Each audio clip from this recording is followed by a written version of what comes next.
Welcome to special edition double feature Sunday Money. This is the second time we've hung out this week, and there's reason for it. It's the best week ever, Lauren. We're having the best week ever. It's a big week. It's a big week. Listen, we got together because there's a lot of racing going on, and it warrants it when there's a lot of news. And there is a lot of news. From the world of Corey LaJoie, there's a lot of news. From the world of NASCAR, there's a lot of news. So we're just going to work our way through everything that's going on. And this is for you, the fans. Corey said, let's do one more for all those people that have been supportive. We have heard your voices, and we appreciate you supporting our boy here. Lauren and I and Alexa, we've been carrying the Corey torch for years, and it's gotten heavy. And now there's a lot more people in line, and we're happy about it. Yeah. Thanks for that. Yeah, I'm just trying to capitalize on these 3 or 4 days in between Wednesday and Sunday to really cook this beef between Denny Hamlin and I. And that's what it is. The one on Sunday, or the one earlier this week, was the one with the beef. This one should be the one with the cooked beef, because the beef was cooked Wednesday night. And old Alan Dennis James Hamilton III, he's awfully quiet this week on Twitter. It's funny how that works. Mm-hmm. I will tell you, Corey, I heard you on Sirius XM. I'm not going to name names. I get a lot of text messages about you. I almost feel like you're second PR person under Leanne, because people reach out to me and they ask the same question. Yo, is this beef for real? Like, is this for real? Do they really not like each other? I get that message probably like every couple hours from somebody. So let's ask you here on your podcast, is this for real? Are you guys not getting along at the moment? Yeah. I mean, I don't know why anybody would think it's not real. Like, I guess people think it's like people are, I don't know. I don't know why people think that. And, well, I don't know why. I think just people assume that all drivers are buddies, like people think, I guess that I tried to be his buddy when I'd go there and play basketball, but like he's just a person that you can't really have a relationship or like any sort of conversation with, because he's just like buried in his phone. But like, I don't know. I mean, he's the one that started it. That need I remind everybody. I sit here, mind my own business, and he keeps chiming in, subtweeting on my stuff, thinking that I beat this poor me narrative. Listen, let's remind everybody what happened, because there might be some people out there that don't understand what's going on. Basically, there were some words on Twitter. We've covered it. You can listen back. Denny was being a little cocky and basically calling Corey out, and Corey was not taking it, and all that was fine, and we were having a nice time with it. And then the fans got involved, and I think we didn't cover this on the last episode. The argument quickly went to car versus driver, which is an old argument in NASCAR. How much does the car matter? Well, of course, Denny Hamlin, carried the flag for you need talent to win races. Well, all kinds of people jumped in and said, hey, that's not necessarily true. You can win races with money, with rain, with luck. They can be nose to nose, like all your Daytona 500 wins have been, where you won by a second, not by 5. So, people get lucky. And a lot of people were not even just standing up for you, Corey. They were just saying, that's not as simple as it is in this sport. Well, then we end up having other drivers even chime in, and it turns into a salary debate and everything else. Oh, Corey's got a meeting. Let's see what's happening. Are you getting into trouble? Yeah, she's scrunching this cardboard bag up because she doesn't want us to talk about it anymore. But I want to know what Kelly has to say about this. We need her on the couch. Because here's the deal. You did try to end everything nice on Twitter. On Twitter, probably to your wife's happiness, you said, I don't know what to tell you. I'm trying my best. Good luck. And you kind of squashed it again. You left it alone. Mm-hmm. But then the race came, and Twitter does not forget quickly. When you passed him on the racetrack, the Twitter sphere went crazy. Well, we dropped the green. We started 25th. I don't know where he started. 10th maybe. And he firmly had the anchor bolted up to the back of his FedEx Toyota Camry. And it wasn't lap 15. He couldn't get out of my way fast enough. I mean, I don't know what he was struggling with, but the old 32 Team Parts Ford Mustang ate his lunch. And we passed him. along with about every other person on the racetrack. So I don't really know what the issue was. I mean, if the driver's the only reason why a car runs good whatsoever, there was 26 guys or 23 guys in front of Denny this week that carried their car more than the 11 car was carried. So I don't really know what his point was being made. But there was a couple instances in the race that were newsworthy, right? That instance when I passed him early in the race because their car was driving really good. It was a night race in Martinsville, so the track made a swing to the tighter side than it normally does. And we legitimately rode between 17th and 19th all day. And so there was a caution right before the end of the first stage with 12 laps to go on the stage. Now, if you were in the top 15 and you were trying to keep your track position, because track position is still obviously very important there, you had to pit then and then stay out at the stage break because that's how you would save your track position. Well, if everybody on the lead lap would have pitted, then it would have allowed probably 12 guys to get back on the lead lap and then get tires at the stage break, and then that would have put probably 9 guys back on the lead lap, which would have, for me, regardless of who was lapped down, it's my job to put our team in the best position to get a good finish. So why wouldn't you try to keep the guys who are a lap down, right? Because per caution, there's only one guy that gets a lap back. But if I pit in that instance, there's 12 guys that get their lap back, and then I'm racing those guys too. So I'd rather race the guys on the lead lap rather than race another 12 guys that get on the lead lap from when I stay out or when I pit, right? So I lined up on the front row, let a couple caution laps, check that box, and then got a good restart with Bubba on the outside, and then it was actually considered what we call a net gain, right? So if we would have pitted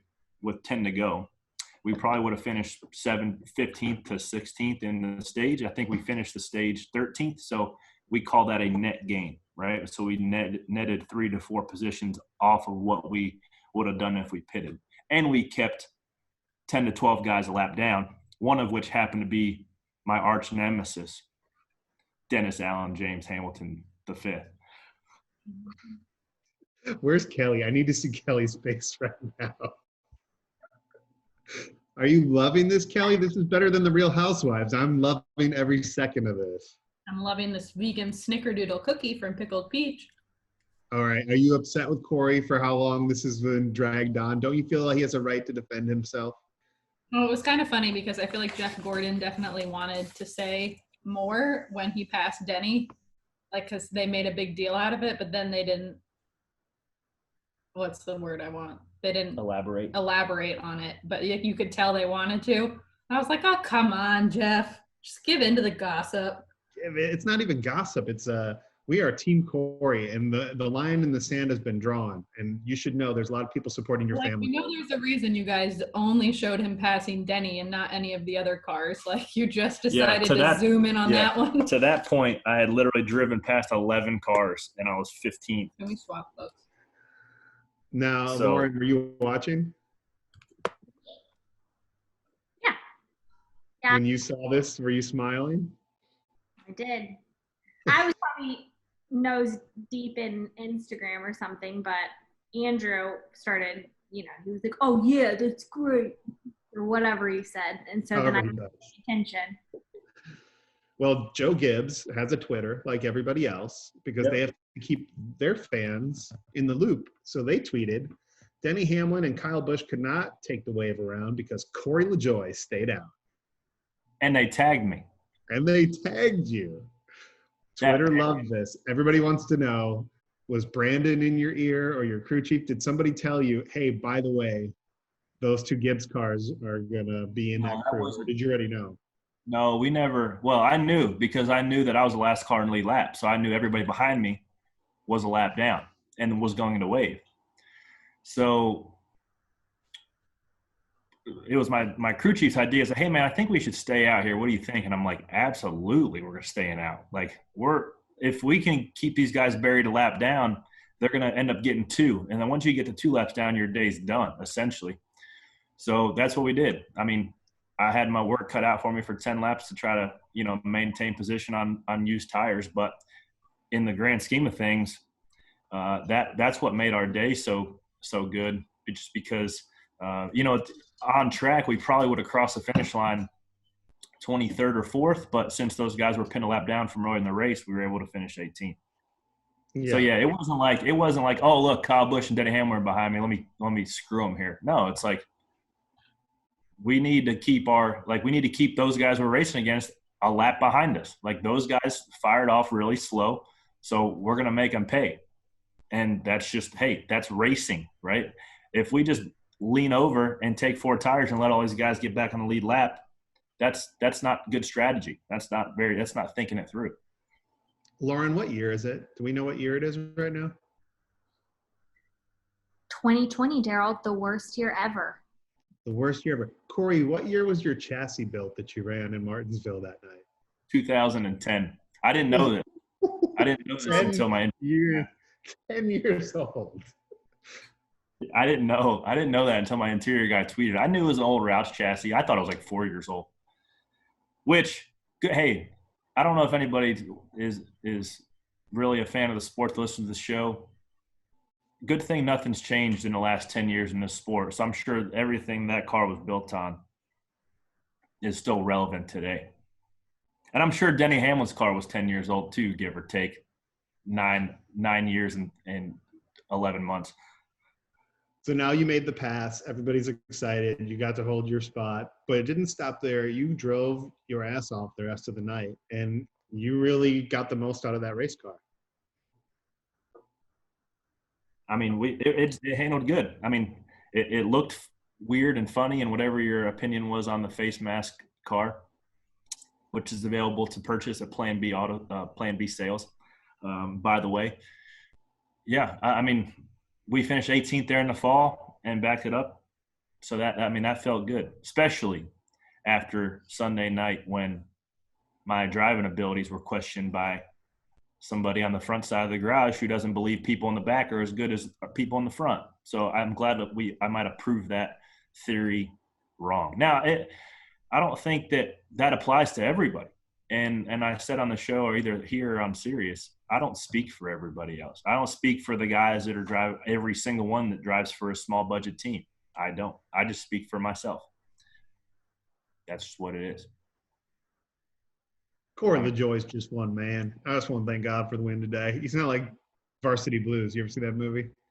Yeah, love it. Jonathan Moxon's just one man.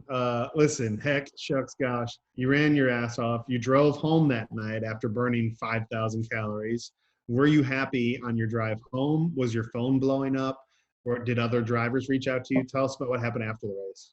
Yeah, I had like 70 texts on the way back and infinitely more tweets. I mean, I loved it because I didn't even have to say anything on Twitter. But anybody that knows me knows that I'm not going to say anything on Twitter. So my post-race tweet was just P18, hashtag stacking pennies, with the Kermit the Frog meme of him drinking tea, because that is the tea, right? We've had the tea. I don't even know what that even means, but I thought that it was – actually, I think I saw your tweet, Daryl, and then I just copied it. So thanks for that idea. Did you see my tweet with looking for Denny on the track when I tuned into the race?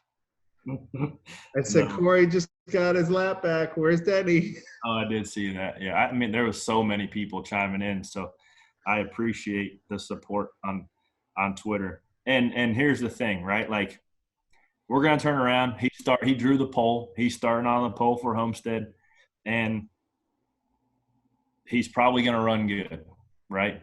Because it's not the season finale. He's not racing for a championship, so the pressure's not on. So he actually might be able to win at Homestead now. And he's driving a good race car. And if they don't slap a 4x8 piece of duct tape on the front and blow it up at the end, he might have a chance at winning. Have you heard from other drivers? You don't have to name people, but this has got to have ruffled a couple drivers the wrong way, because Denny has friends in the sport, but he also has other people that don't think he's as great as he thinks he is in the sport. Have you heard from some other drivers? I've heard from more than 2 handfuls of drivers.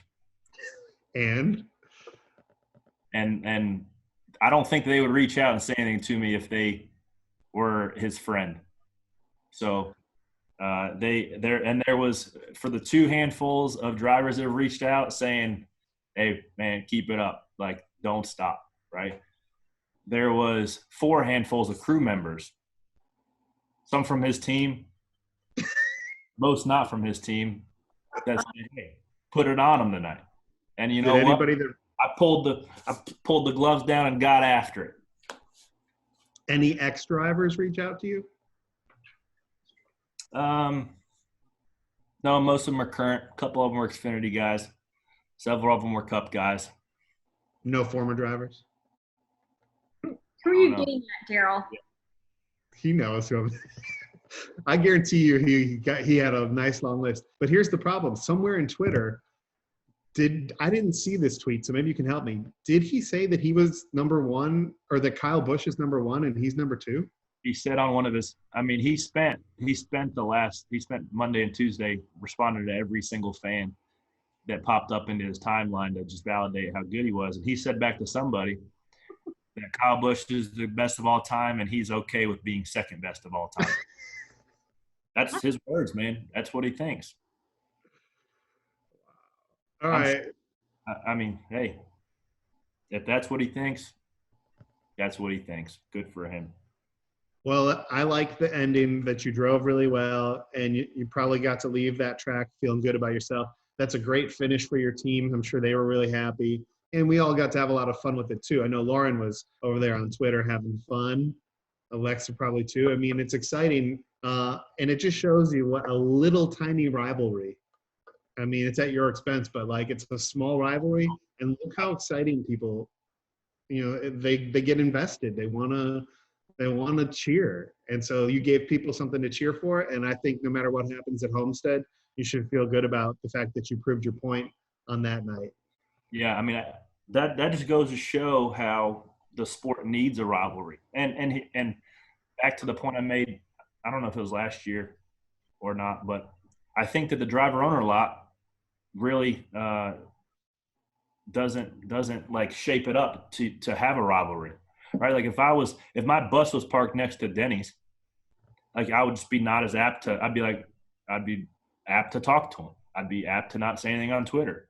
But when I drive straight to the racetrack, sit in my car, talk to my team, and get after it, and then get in my car and go home, and I don't have to see him. Like, yeah, I'm way more apt to be like stand up for myself and say something because you're not rubbing elbows with them all weekend long, So I think I said a couple weeks ago, I love just showing up, getting down to the bare bones of what competition really is. And if I'm the guy that's got to keep a rivalry to get some fans engaged on social media, hey, so be it. But don't get your hopes up competitive wise, because at the end of the day, his 11 car is significantly faster than my 32 car. But I will do my best on places like Talladega and Martinsville, as you see, to get in front of him and then be very petty on social media, because that's what I love. Some girl tweeted at me, the level of pettiness from Corey right now is unbelievable, and I'm here for it. And I says, I am the Richard of petty. Lauren, Alexa, do you guys have any questions about this particular topic? I think we probably beat this dead horse. No, okay. No. We have until Saturday. We have until Sunday morning to beat this dead horse. Then the horse is dead. Okay. Well, it's a really good debate on, confidence versus arrogance. And I think being confident is fun. And you've always come off confident. You're confident in what you can do when you have the chance. But the problem is that he keeps coming off arrogant, and that turns people off. It's fine to be confident. He should be confident. He's a great race car driver. But when you come off arrogant, people kind of get like a feeling about it of like, there's no reason. You can still be a great driver without bagging on Corey LaJoie. Like, what is the deal? So I think you played a very fair hand there, my friend. Yeah, I mean, and there's a level of self-awareness that you have to have in your abilities, right? There's a level awareness that I have of what my car's capable of every particular week. But there's a level of awareness that the other guy in this TIFF didn't show. If he really thinks that he is as good of a driver compared to myself as he thinks he is. And he is a good driver. He's probably considered a great driver by many and by stats that can back that up. But I really think that, and here's what I think that you get a little bit immune to when you have a car that's as capable of his each and every week. You heard on his radio when all of a sudden he fires off and he's thinking he's going to lap the field because in his mind he's able to do that. And all of a sudden now he's a 25th place car, right? Instead of trying to figure out and like dig down deep and get some grit to figure out how to make his car better and actually fight for it the rest of the night and like pull out a good finish, like his teammate did, who, I don't know if you noticed, won the race. So the car that won the race is the exact same one that you're sitting in and you run 24th in. Did you not have the gumption or the willpower to like make the changes according to make your car better to go run competitively? No, he would rather get on the radio and say he wished this thing would blow up so he could go home, right? So I've been there. I know what it's like to drive a car that's not capable of having any speed, but sometimes you just have to dig down deep, show some humility, and if you have a 20th place car and you can make it run 15th, then that's what you have to do. You don't just bitch about it and lay down on your guys and then get on Twitter and downplay everybody else. Well, he hasn't been on Twitter. He's been oddly quiet the last 2 days. Well, he's been liking a lot of there's only about 8 people on Twitter that are sticking up for him, and there's about 4,000 people that are hammering him. And every single tweet that one of those 8 people send, he likes. He just hasn't come out and put anything out yet. Well, what can you do? Now, also, there was the other big storyline that night was Bubba Wallace. And they keep saying in every broadcast, oh, Ryan Blaney's best friend, Ryan Blaney's best friend. You guys are friends too. Have you talked to Bubba while everything's been going on? Because this was a big night for our sport. Obviously, he had the paint scheme and, there was tons of attention and I imagine pressure. And he actually had a really great run too. He did. I mean, I think Martinsville is one of his best tracks. He's won a truck race or 2 there. And he gets around there really good. He's confident. And he obviously had a little bit more incentive to run good with all the eyeballs that were on him this week. We saw guys like LeBron James tweet at him, which was freaking awesome just for the sport in general, let alone for Bubba, when the best basketball player arguably of all time, some say Michael Jordan, that's another debate for not this show, but he's the most recognizable sports figure in the world right now. We can all agree on that. So that was cool that he recognized what Bubba was doing and what the sport was doing. Alvin Kamara plays for the Saints. There was a lot of athletes reaching out that may or may not have watched the sport to begin with, but with the changes the sport's making, maybe draw those guys in. So I got goosebumps talking about it because I really do think that, regardless of what some people's opinions are, usually the small-minded people are the ones that are opinions are the loudest. I think the sport's making some really great changes and it's going in a good direction very fast. It has been a crazy week, Lauren. We've seen just this week alone from the Black Lives Matter car to NASCAR openly supporting Pride Month, which I don't remember happening before, to the Confederate flag ban. Twitter was not prepared for woke NASCAR because they just were like Monday, Tuesday, Wednesday, we're going for it. And somebody probably made the decision that these things have probably been talked about before. And you know what? We're in, let's do it. And they just made the decision to go the direction that, you would want your company to go if you have any interest in staying relevant and, gaining a fan base of the entire world. These are great decisions they made. But obviously, a lot of people on Twitter were not prepared for NASCAR's decisions. Lauren, did you see some of the conversations going on? I mean, It was like people were just blindsided. They were like, what is happening? No, well, it did. In a way, it came out of nowhere, and then in another way, you could kind of see some of the things coming. Twitter has been an interesting place this week. I think my screen time will probably be up on my iPhone report this coming Sunday. So it was a good week. I think NASCAR has made a lot of changes in the last year, just like with their business structure and bringing the right people in that are kind of leading the sport that want to take it in a good direction. One, because it's the right thing to do, and two, because it helps keep the sport relevant. I like this. Corey, are you proud this week of the changes your sport's making? I think it's been pretty exciting. Yeah, absolutely. I mean, I'm just happy to be a small part of the sport that's moving forward. I mean, it's the right direction. Some say it's the wrong direction or it's a politicized direction. It's not. Our livelihoods are to bring in entertainment to everybody who enjoys it, right? Mm-hmm. And if somebody wants to go to the racetrack and feel included and not feel offended by some of the banners or flags that are flying, there's no reason why they have to be flown. And I've been using this analogy, and it might not make sense, but this is like if Daryl is deathly allergic, if Daryl's allergic to peanuts, right? And I love peanuts, and my grandfather loved peanuts, and his grandfather loved peanuts. I care about Daryl enough to not eat peanuts around you, right? I'll eat them in my house, right? So these people who supposedly love the flag and what it stands for and what their heritage fought for, I think that's a very insensitive, and it's not a very practical argument. I mean, if you like it, put a mural up in your living room, right, and watch the race from the TV. Get a belt buckle. The racing product is the racing product. Why do we have to fly a war banner from a country who took a loss 155 years ago? That ship has sailed a long time ago, right? So Ryan McGee from ESPN wrote a really good article. I don't know if you read that or not.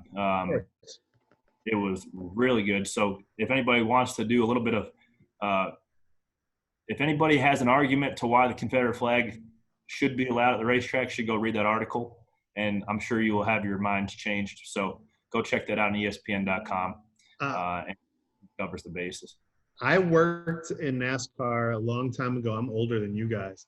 I'm from the north. I'm from Milwaukee, Wisconsin. And I just want people to know that the first year that I came into the sport a long time ago, and the first time I saw a Confederate flag, being from the north, I was like, oh, I didn't understand that this was still a thing. And so when you see it at a sporting event, you're like, whoa, that's intense, because it just isn't something that we grow up with. That being said, you can go to Myrtle Beach and go to Alabama and go all kinds of places and buy all kinds of memorabilia. And I was a fan of Dukes of Hazzard, so it wasn't like I completely didn't know what was going on. But I want people to know that are online right now saying that NASCAR is PC now and NASCAR is political. My time at Fox Sports taught me every time we did a shot at the track, we had to make sure that there wasn't a Confederate flag in the background. And that's for years. We'd be doing an interview or we'd go to the campgrounds, and one of the first things we'd have to make sure is make sure there's not a Confederate flag in the shot. NASCAR didn't say that was the reason. It was because there are fans watching from all over the world, and it doesn't make any sense to make half of your viewership uncomfortable just to make the other half feel good about heritage or whatever the argument was. So lest anybody think that this was a new decision, this has been going on for years with the broadcasting, and you'll notice you don't see any of that on TV. And I assure you, they've been in every campground the entire time I've been in the sport, because that's what was just accepted. And broadcast went really far out of their way to make sure that that wasn't shown for the right reasons. Yeah, I mean, absolutely. I mean, it's not 1965 anymore. Like, the world has grown. The globe is the same size, but the world and the ideas and the ideals have grown. And you're either going to keep up with the times or you're going to get bypassed, right?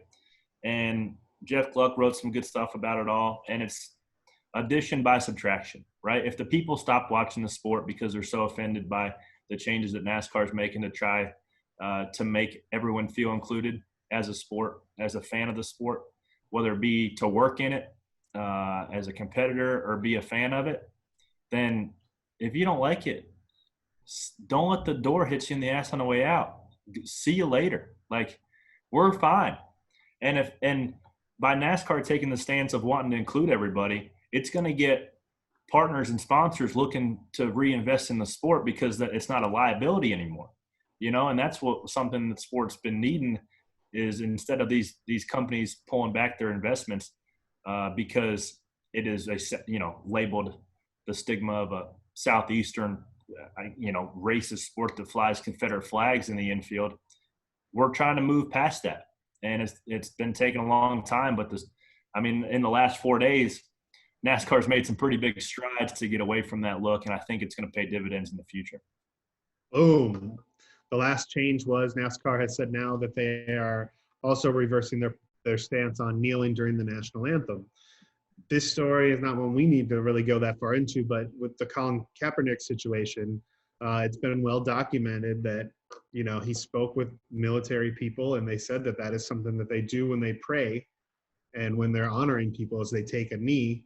And so NFL came out this week, said that they made the wrong call on that. And so now we are going to see some of that as well. And like you said, I think NASCAR is listening to the world, and they're making their decisions based on what the world is saying. This is what we want now. So I'm okay with it. But I know a lot of people aren't. So I would just encourage anybody on Twitter to do some reading and do some listening, because we have seen a lot of people put their foot in their mouth that I don't think are bad people. I think they are learning, and maybe not learning as fast as other people right now. And so they feel a certain way, and they think, I'm just going to share my opinion. And we're seeing entire businesses go out of business because of people's opinions. And it is kind of this is a crazy week, man. Not your helmet painter, but a helmet painter came out and 4 or 5 drivers. Yeah, well, there's and with every decision you're going to have the minority that is very small-minded and not open to change, right? And that's what this whole movement is about, right? And the people that are being outspoken that don't want to change, they're the problem. You know what I mean? Like, now it's just highlighted, and now you can just tell who's part of the issue and doesn't want to accept it or will never accept it, right? So, there was a couple drivers. The one getting the most publicity is this Ray Ciccarelli guy, who honestly doesn't even deserve any of the attention that he's getting right now, because the guy is a nobody. Like, he is a nobody. He's almost 50 years old. He was born in 1970. So, yeah, he's 50 years old. He's run 18 truck races in his life. 18. With an average finish of 25th in a truck race. They only have 30 of them show up every week. So, like, this guy says, now he put a long Facebook message up saying he doesn't like the direction it's going, it's politicized and this and that. And that's his opinion.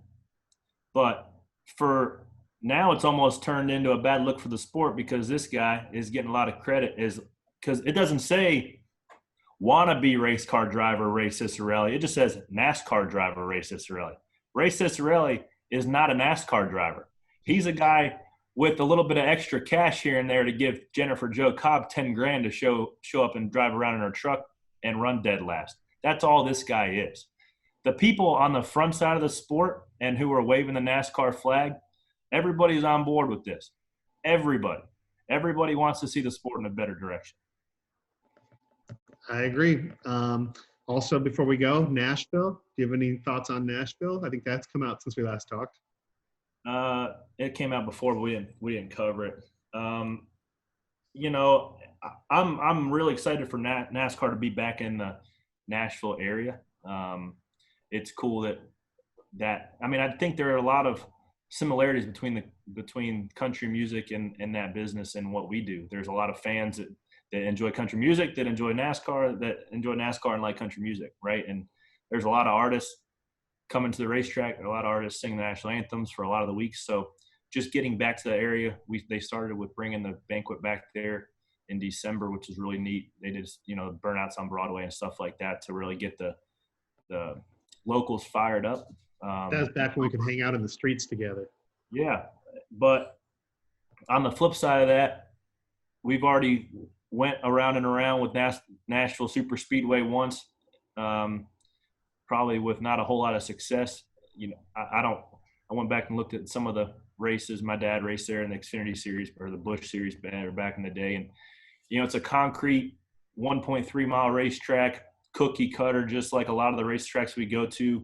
I think everybody would love for us to go back to the fairgrounds, and I hope that it's a push to try to eventually get the town and force the city council of Nashville to approve the updates of what the fairgrounds needs to get ultimately to a really cool short track, really a lot closer to downtown Nashville than the Nashville Super Speedway in Lebanon.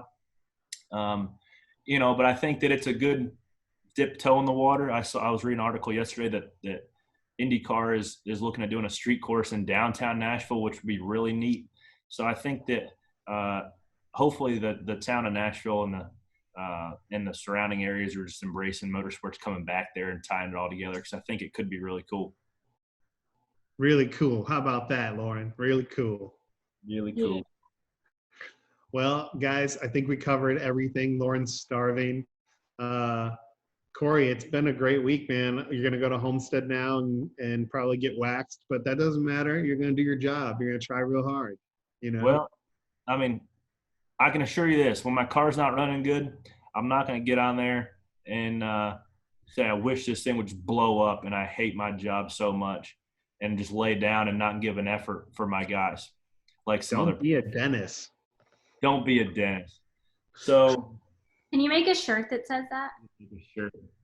I want a shirt that says my favorite driver is James Alice Dennis Hamlin. Hamilton the fourth. No, I did have two more questions for you real quick. One, because you always give us the inside, did NASCAR reach out to the drivers and let them know all these changes were coming, or were you guys learning about it like we did on Twitter? That was my first question. And also, your team or your dad, has anybody else like said anything to you as far as like everything going on? Well, it's gotta be crazy for your dad to see, Yeah, the changes from the NASCAR side have happened so fast that there really hasn't been a whole lot of heads up beyond, like an hour before the announcement's made on social media, an email sent out or a message in the group me like, hey guys, this is what we're doing. It's not really like, hey, what do you think? No, it's like, this is what we're doing. This is what we're announcing. Like it or not, it's happening. So when it comes to, the Pride Month stuff, there wasn't a whole lot of chatter behind that. That just kind of came. I feel like that's like low-hanging fruit at this point. And if we're going to include one movement, let's just go ahead and get them all, because the opinions of the majority is not going to change, right? So if we can make our environment more accepting for the people who want to come enjoy an event at any racetrack, I think that we're all down for that.